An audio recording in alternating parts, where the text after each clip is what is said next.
This video is on review quiz 1.2 and 1.3, linear equations and solving them with applications. This first one, we have a linear equation, but it has fractions in it. And so what we can do here is multiply everything by the least common denominator to get rid of the fractions. I'm going to write 3 as 3 over 1 so that it'll be easier to see what the least common denominator is from all these things. And 2, 1, and 5, 10 is the least common denominator. All those numbers can go into 10. I'm going to multiply everything by 10. On this side, the 10 and the 2 cancel and reduce. So we just get 5, and we get 5 times x, which is 5x. Then we have 3 times 10, which is just 30. And the 5 and the 10 reduce to get just 2. So this 2 gets distributed into there, giving us 2x minus 60. And this is just a linear equation with one variable. We can solve this by getting x by itself and simplifying, dividing out whatever's in front of it. So I want to subtract the 2x to get the x's to one side, giving me 3x equals 30 minus 60 is negative 30. And then we divide by 3 to get x equal to negative 10. So we do in fact have a solution. The solution is x equal to negative 10. Let's check. And that's correct. All right, for the next problem, this is just a linear equation. So the whole goal here is just to get x's to one side and simplify. This 7 needs to be distributed into the parenthesis group. We're going to do that. We get 3x plus 21 equals 7x plus 21 minus 4x. Combining like terms on the right-hand side, I get 7x minus 4x, that's 3x plus 21. And we can really just stop here because you'll notice that 3x plus 21, 3x plus 21, these are the same things, it's the same expression. So this is going to be everything. And when you can just like a way of showing that is really just to subtract the 3x. You get 3x and you get 21 equals 21, which is always a true statement. But you can see that earlier by just looking and always keeping aware, do I have the same thing on both sides of the equation? So this is going to be, the solution is everything. That's what this whole statement says.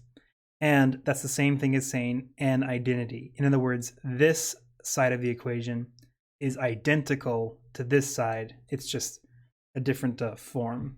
So check the answer. We get that one correct. All right, this is technically a rational equation, but we can make it linear, and this one will end up being able to be made linear. And you'll see that here after we do the work that we need to do. So the first thing I'm going to do is I'm going to state every denominator factored. And I can factor this one by using a difference of 2 squares. We have x squared minus 16, which is the same thing as 4 squared. In other words, that factors down to x minus 4 and x plus 4. So really we can just get rid of that and just keep this factored form. That's more important to work with than the original statement. At this point, you should always be asking what x's give me 0, and we get 0 when x equals negative 4 from this first one. We get 0 from this one when x equals positive 4.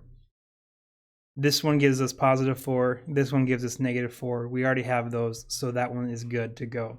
Now we can continue with the next part, and that is to multiply everything by the least common denominator. In other words, what does everything need to get common? So this one, this first thing really needs an x plus 4. An x minus 4. And the second thing needs an x plus 4. Whatever you do to the bottom, you have to do to the top. And you'll notice that everything has the same denominator. X minus 4x plus 4, x minus 4x plus 4, x minus 4x plus 4. If everything has the same denominator, we can cancel all the denominators out by multiplying by that denominator. Effectively, what that does is that this equation is only true if the numerators are equal. So we have, I'm going to write this as 6x x minus 4 minus 24 x plus 4 and equals 6x squared plus 96.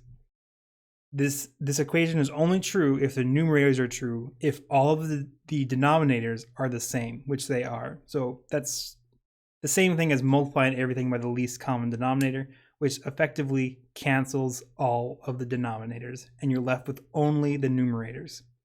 Now I can simplify this statement, distribute the numbers into there to get rid of the parentheses, giving me 6x squared minus 24x, negative 24x, minus, let's see, this is going to be 96, and we get 6x squared plus 96. And you'll notice the 6x squared is on both sides. If I subtract that, they cancel, and that leaves me with a linear equation. Negative 24 minus 24 is negative 48x minus 96 equals 96. So technically what we had before was a quadratic equation, and we'd have to solve that using a different method. However, because the 6x squared canceled on both sides, we no longer have that x squared term, so we can solve this as if it were a linear equation, which is what we, get x by itself and you're good to go. So getting the x term by itself, we have, just add 96 to both sides. 96 plus 96 is going to be 192, and then divide by negative 48. That will give us, I believe, 96 twice. That's going to give us negative 4. So x equal to negative 4 should be our solution. It does not equal, it does actually equal one of these things. So we always have to look back. This was what x could not equal. That's from the denominators here. And x cannot equal negative 4 or 4. Well, the solution that we got was x equal to negative 4, but we actually already excluded that answer. So this is actually excluded, and therefore this thing has no remaining solution left. So the solution set is the empty set, in other words, no solution. And that's the same thing as saying it's an inconsistent equation. This side does not equal this side. It's never possible. Checking that, it is correct. All right, let's move on to the next one. Okay, so a bus fare in a city is $2. People who use the bus have the option of buying a coupon book for $30, and the coupon book reduces the fare of the bus to $1. Determine the number of times a month that we must be used so that the coupon book is the same as the monthly cost. So all we're trying to do here is find when the regular $2 fare, which is always the case, equals the same thing as buying a $30 coupon book plus the $1 fare, let's say $2 fare for the bus. We have two different scenarios here. And so what we really want to do here is figure out what kind of expression can we make for each one of these different cases, and how can we make an equation out of it? Because equations we know how to solve. So the first thing we need for that kind of thing is a variable, and the variable is really what you're looking for. If you read the problem, it says determine the number of times in a month the bus must be used. So it's the number of fares, or I should say number of trips that you take, that you pay at each fare rate. So really, x is going to be the number of bus trips in a month. And this is directly related to the numbers, because the $2, the $2 bus fare, this is just the flat rate if you do nothing else with the bus. So if you take one trip, you pay $2 for that one trip. If you take another trip, it's another $2, so you've paid $4 total. You take a third trip, you paid another $2, so it's going to be $6 total, and so on. So I can represent this side. If you take X trips in a month on the bus, that's the same thing as saying 2 times X. That's how much money you've spent taking X trips in that month. On the right side, you pay a one-time fee of $30 for that month. So we have a one-time fee of $30, plus you also pay $1 per each trip that you take. So if you take 2 trips, you've paid $30 plus $1 per trip. So that's 2 trips, so it's $2, so $32 total. If you've done like 10 trips, you paid $30 and then $1 per each trip. You took 10 of them, so it's $10. So 30 plus 10 is 40. You've paid $40 for that month. And so we can represent that by saying 30 plus the $1 fee per fare, and there's X fares that we've done. So $1 times X is just 1X. I could just say X here because there's always a 1 in front of it. So we have 2 different expressions here, and we're asking when are they the same? Because it's logical to ask that question. You want to know when they're the same, so that if you have less than that, really the not buying the coupon book is a more feasible option, because the coupon book only makes sense when you use the bus many, many times in a month. And so we're trying to figure out what's the breaking point, what's the tipping point between the 2 amounts. And you can find that very easily by setting these things equal to each other. In other words, when is a $2 fare equal to the coupon book plus the $1 fare? And this is just a linear equation that we have one variable with, so we can solve for that. Get the x's to one side, 2x minus x is x. And on the left-hand side, or sorry, right-hand side, we have 30. So x equal to 30, this is actually when the 2 amounts are the exact same. For the left-hand side, $2 per fare, and you do 30 trips. 2 times 30 is $60. So you spend $60 for just the flat fare. And then on the right-hand side, we have a $30 coupon book and $1 per fare. So $30 coupon book plus $1 per fare, and there's 30 trips that you took, so it's going to be another $30. That's, of course, $60. So they are, in fact, the exact same. Then, if you go any higher than that, if you take, for instance, 31 trips, it's going to be 2 times 31, or in other words, $62. On this side, it's going to be $30 for the coupon book plus $1 per trip. So we took 31 trips, it's going to be $31, and that gives us $61. So this makes more fiscal sense to use the coupon book instead. And so if you use the bus only like 15 times in a month, there's really no reason for you to use the coupon book. But if you use the bus every single day, twice a day in a month, that's 60 times. Then that definitely you would not want to do the flat rate. You'd want to use the coupon book. It's going to save you money in the long run. So we know the bus must be used 30 times for them to be equal. And really, if you've chosen your variable correctly, the answer that they're looking for should always be whatever you get for the variable. That's the importance of finding a good variable that fits your problem. Okay, here we have a rectangular athletic field. It's rectangular, so I'm going to draw a picture. Rectangle. It is twice as long as it is wide. So if it's W for wide, and the length is twice as long as the width, well, that's just saying the length L is 2 times the width, 2W. And it says the perimeter of the athletic field is 192 yards. So the perimeter equals 192 yards. The perimeter is just the outside length, all the way around the field. What are its dimensions? Now, of course, in real life, you can just measure this, but let's say that you had restrictions and you're trying to figure out what's the best length. For instance, like if you're putting up a fence, you had a certain amount of fencing, and you want to know what kind of dimensions of a rectangle you could make for a fence. This is where this could come into play.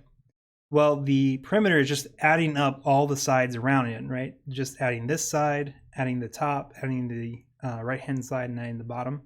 That's the same thing as adding the width going up this way. Let me do it like this. So we have this width, so it's going to be W. Then we have plus this length here, plus L. Then we have another width right there, so plus W. And finally, we have this length down here. That's going to be plus L. And that is the perimeter, which equals 192 yards. Well, W plus L plus W plus L, these are two variables. We don't want two variables, we only want one. We were given that the length is twice the width, so let's plug in that for L. And the perimeter is 192.